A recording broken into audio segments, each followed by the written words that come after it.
এখানে শিল্পী সমিতি বা আরো যারা আছে তারা কিন্তু কারো কেউ কারো কোনো খবর রাখে না।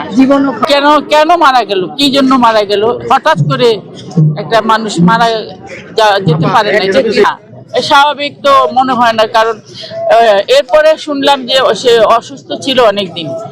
অসুস্থ জ্বরও হতে পারে, জ্বরেও অনেক মানুষের ঠান্ডা লাগলেও অসুস্থ থাকে। এখন কি অসুস্থ, ঠান্ডা লেগেছিল না জ্বর হয়েছে না অন্য কিছু হয়েছে? মুখটা সবসময় হাস্য উজ্জ্বল থাকে।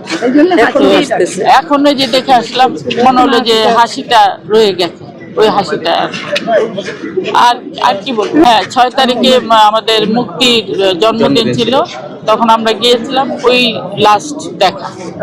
ভাইয়া স্মৃতি এইভাবে আজকে একজন মানুষ চলে গেছে, এখন স্মৃতি বলার সম্ভব না।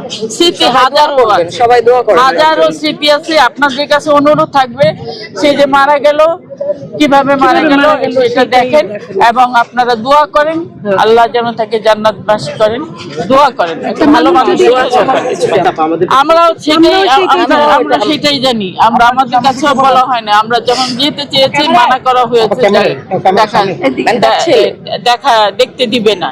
তো না দেখতে দিলে এত দূরে যাব, গিয়ে তো লাভ নেই। তো আমরাও আপনাদের মতো শোনা স্বাভাবিক তো মনে হয় না। কারণ এরপরে শুনলাম যে সে অসুস্থ ছিল অনেকদিন। অসুস্থ জ্বরও হতে পারে, জ্বরেও অনেক মানুষের ঠান্ডা লাগলেও অসুস্থ থাকে। এখন কি অসুস্থ, ঠান্ডা লেগেছিল না জ্বর হয়েছে না অন্য কিছু হয়েছে? তো আমরা চাই আপনারা এটা তদন্ত করেন। আপনাদের কাছে অনুরোধ রইল, আপনারা এই একটা ভালো মানুষের জন্য উপকারটা করেন, আল্লাহ আপনাদের ভালো রাখবে। কারণ কেন মারা গেল, কি জন্য মারা গেল, হঠাৎ করে একটা মানুষ মারা যেতে পারে না। রক্তের বোন আছে, একটা বোন আছে, ভোলা নাম, ছোট বোন। হ্যাঁ ছোট বোন। তার নিজের কেউ আছে কিনা রক্তের ছেলে? এটা আপনারা তদন্ত করে বের করেন, রক্তের না কিসের আমরা জানি না। কারণ আমি যখন থেকে মিশেছি তাকে একাই দেখেছি, আমি আজকে থেকে মিশে নাই, অনেক আগে থেকে। না, আমাদের কেউ খবর নিচ্ছে না। আমি বলবো যে অঞ্জনা চলে গেছে আমাদেরকে ছেড়ে।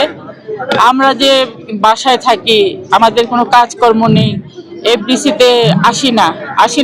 কেন আসবো? যে এফডিসিতে 52 বছর কাজ করেছি, সে এফডিসি এখন অন্ধকার, যেখানে আমরা সব সময় থাকতে চাই।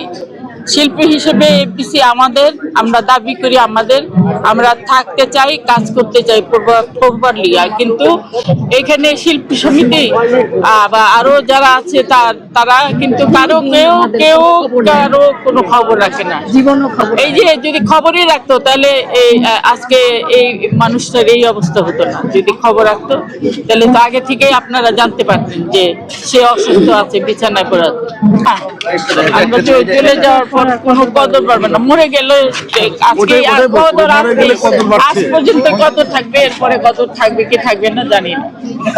ঠিক আছে, ধন্যবাদ।